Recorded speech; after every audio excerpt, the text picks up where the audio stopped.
মৰমৰ ছাত্ৰ-ছাত্ৰীসকল আমি আগৰ ক্লাছত মই স্মৃতিৰ অৰ্থ এই সম্পৰ্কে আলোচনা কৰিছিলোঁ। আজি আমি আন এটা কথা আলোচনা কৰিবলৈ গৈছোঁ, স্মৃতি প্ৰক্ৰিয়া। স্মৃতি প্ৰক্ৰিয়াটো কেনেকৈ সংঘটিত হয় সেই সম্পৰ্কে আজি আলোচনা কৰিম। So in our previous class we discussed about the meaning of memory. Today our discussion will be on the process of memorization or memory process. তো আমি স্মৃতিৰ অৰ্থ সম্পৰ্কে ক'বলৈ যাওঁতে আমি এটা কথা কৈছিলোঁ যে স্মৃতি হ'ল পূৰ্বে আহৰণ কৰি থোৱা বা অতীতত আহৰণ কৰি থোৱা অভিজ্ঞতাবিলাকক পুনৰুদ্ৰেক কৰাৰ যিটো প্ৰক্ৰিয়া সেইটোৱে হৈছে স্মৃতি। মই এবাৰ আজি আকৌ এতিয়া মনত পেলাই দিছোঁ।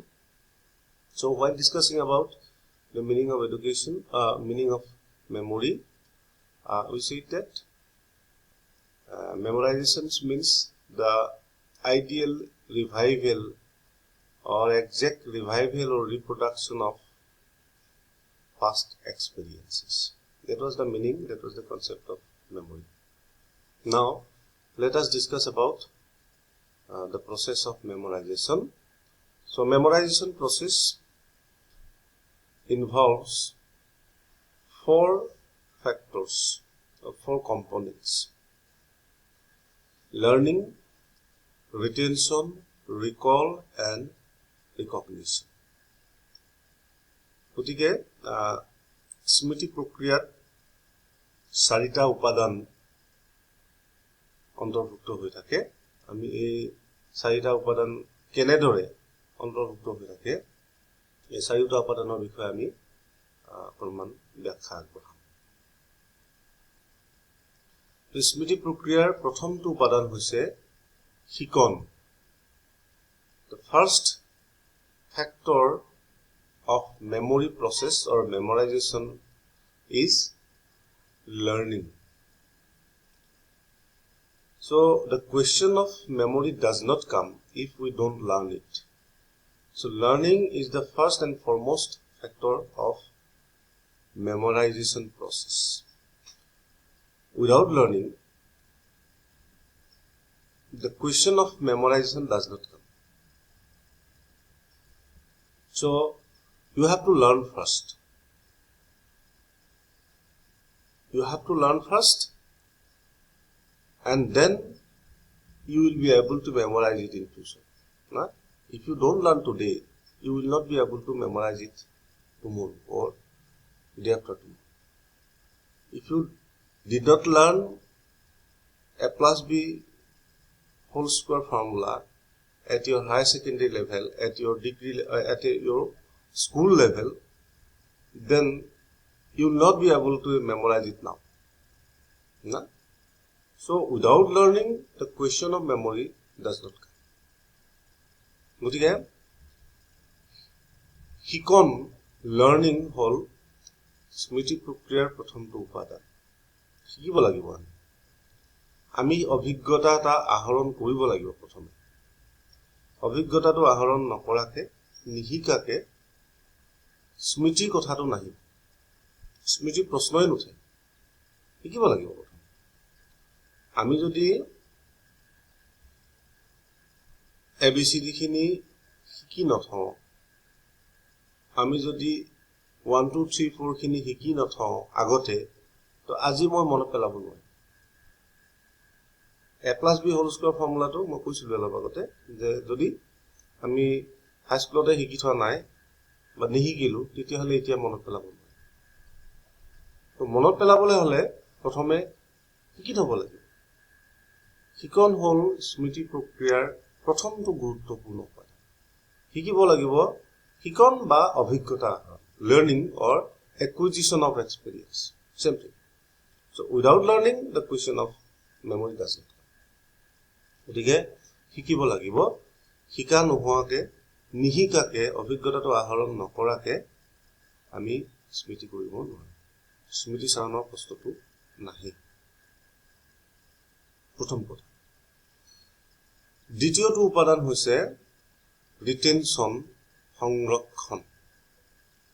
সংৰক্ষণ তো স্মৃতি প্ৰক্ৰিয়াত শিকিলেই নহব আমি কথা এটা আহৰণ কৰি থলেই নহব তাক সংৰক্ষিত কৰি ৰাখিব লাগিব আমাৰ মন মগজুত তাক সংৰক্ষণ কৰিব লাগিব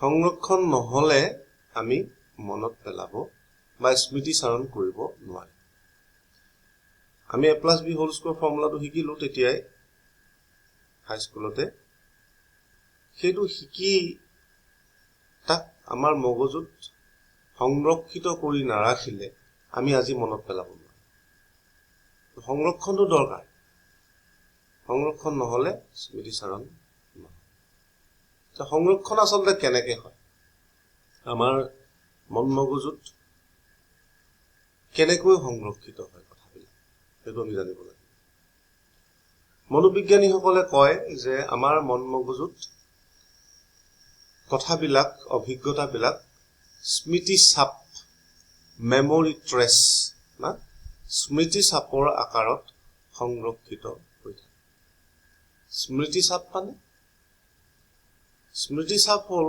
এটা ৰাসায়নিক প্ৰক্ৰিয়া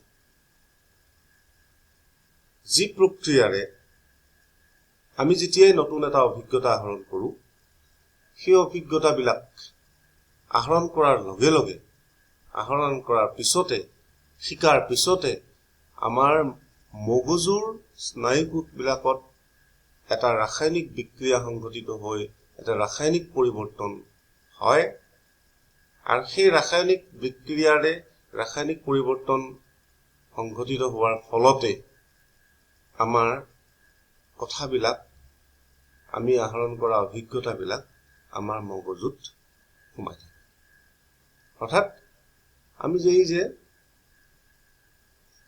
আগৰ দিনৰ কেছেটবিলাক দেখিছিলে নহয় আগৰ দিনত টেপ ৰেকৰ্ডাৰ তেনেকৈ বজায় কেছেট গান চান বজায় সেইবিলাকত সেই তেনেকুৱা সেইটোৱে হয় মেমৰি ট্ৰেছ কেছেটৰ ৰীল এটা তেনেকৈ ঘূৰি থাকে গানটো বাজি থাকে ৰীল মানে পাতল এটা জিলজিলীয়া প্লাষ্টিকৰ এটা ফিটা এডাল ঘূৰি থাকে সেই ফিটাডাল ঘূৰি থাকিলে গান বাজি থাকিব আৰু ফিটাডাল কেনেকৈ প্ৰস্তুত হৈছে ফিটাডাল সেইটো মেমৰি ট্ৰেছ ফিটাডালত গানবোৰ সোমাই আছে কেনেকৈ সোমাই আছে ফিটাডালত ৰাসায়নিক বিক্ৰিয়া সংঘটিত হৈ কথাবিলাক তাত লাগি ধৰি আছে তাত অন্তৰ্ভুক্ত হৈ আছে তাত সোমাই আছে তাত বেলেগকে লাগি থকা নাই এইটো আচলতে তাত গানবিলাকে কথাবিলাকে সেই ফিটাডালত এটা ৰাসায়নিক প্ৰক্ৰিয়া সংঘটিত কৰি ৰাসায়নিক বিক্ৰিয়া সংঘটিত কৰি এটা ৰাসায়নিক পৰিৱৰ্তন আনিছে সেই পৰিৱৰ্তনৰ প্ৰভাৱতেই তাত আচলতে বস্তুবিলাক অন্তৰ্ভুক্ত হৈ আছে না সোমাই আছে গানটো কথাখিনি ঠিক তেনেকৈ আমাৰ মগজুৰ যিবিলাক স্নায়ুকোষ থাকে সেই স্নায়ুকোষবিলাকতো নতুনকৈ আহৰণ কৰা কথাখিনিয়ে অভিজ্ঞতাখিনিয়ে এটা বিশেষ ধৰণৰ প্ৰক্ৰিয়া সংক্ৰিয়া জৰিয়তে আমাৰ স্নায়ুকোষবিলাকত অভিজ্ঞতাবিলাক স্মৃতি চাপৰ আকাৰত সেইটোকে স্মৃতি চাপ মেমৰি ট্ৰেছ বুলি কোৱা হৈছে এটা বিশেষ ধৰণৰ পৰিৱৰ্তন ৰাসায়নিক পৰিৱৰ্তন আনি কথাবিলাক তাত সংৰক্ষিত কৰি থয় না তো সেইটো হ'ল দ্বিতীয়টো কথা So second important component of memorization process is retention. Without retention, the question of memory does not come. So after learning something, after acquisition of something, we have to keep it. We have to preserve it in our brain. And how we preserve it, how we keep it in the form of, according to psychologists, we keep it in the form of memory trace. Memory trace is nothing. It is just one kind of chemical change in our, nerves of our brain. As and when we learn something, as and when we acquire something, after learning, after acquisition of the new experience, new knowledge, a chemical reaction, a chemical change is there, a chemical reaction occurs in the nerves of our brain, and as a result of this chemical reaction, as a result of this chemical change in our nerves of the brain, we are able to preserve, retain the experience, newly learned experiences in our brain. So we retain the things in the form of memory trace. And memory trace is nothing, just a chemical change or reaction of the experiences, new knowledge in our nerves of the brain. So that is retention part. So after learning, we have to retain it. That is second important thing. And thirdly, the question of recall comes. First we have learned things, then retain it, then recall. The question of recall. As and when needed, we reproduce, we recall. আমি মনত পেলাম। তৃতীয়টো পৰ্যায় হৈছে স্মৃতি প্ৰক্ৰিয়াৰ তৃতীয়টো পৰ্যায় হৈছে আমি মনত পেলাম, পুনঃস্মৰণ কৰোঁ, recall। আগৰ কথাখিনি আমি উলিয়াবলৈ যত্ন কৰোঁ। So recall is the third important factor of memorization process. And last factor comes recognition. That is important. প্ৰত্যাভিজ্ঞা। আমি স্মৃতি চাৰণ প্ৰক্ৰিয়াত প্ৰথমে শিকো, তাৰপিছত মনত সংৰক্ষণ কৰি ৰাখি থওঁ, সংৰক্ষিত হৈ থাকে, তাৰপিছত আমি মনত পেলাওঁ বা মনত পেলাবলৈ যত্ন কৰোঁ, আৰু মনত পৰাৰ পিছত শেষত প্ৰত্যাভিজ্ঞা কৰোঁ, চিনাক্তকৰণ কৰোঁ। প্ৰত্যাভিজ্ঞা মানে চিনাক্তকৰণ কৰোঁ। অৰ্থাৎ আমি যিটো কথা মনত পেলালো, সেই মনত পেলোৱা কথাটো চিনাকি কৰিব লাগিব, আইডেণ্টিফাই কৰিব লাগিব যে এইটোৱে সেইটো হয়নে যিটো কথা মই শিকিছিলোঁ না। চিনাক্তকৰণ কৰিব লাগিব।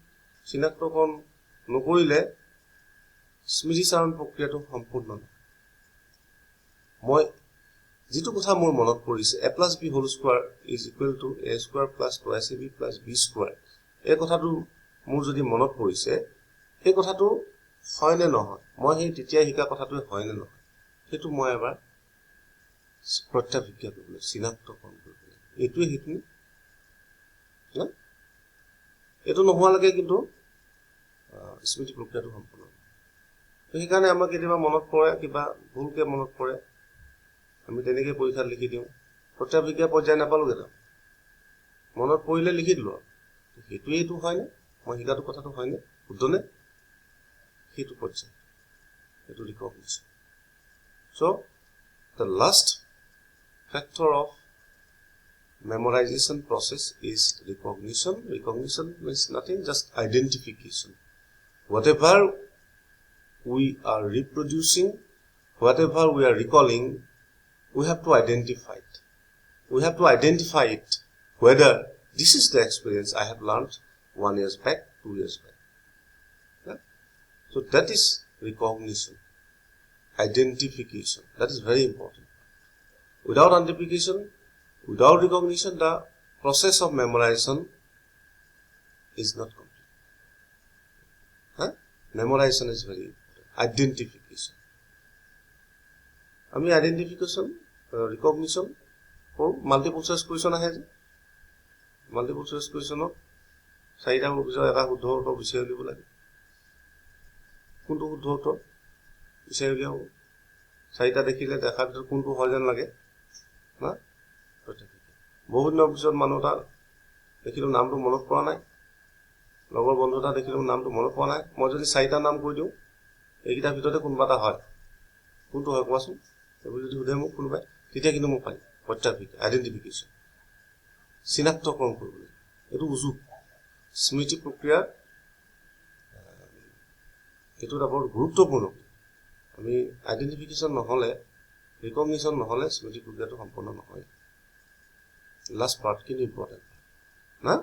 গতিকে এইটো হ'ল যে আমি অভিজ্ঞতাটো যিটো মনত পৰিছে, সেইটো শুদ্ধ নে অশুদ্ধ, সেইটো এইটোৱে হয়নে, সেইটো মনত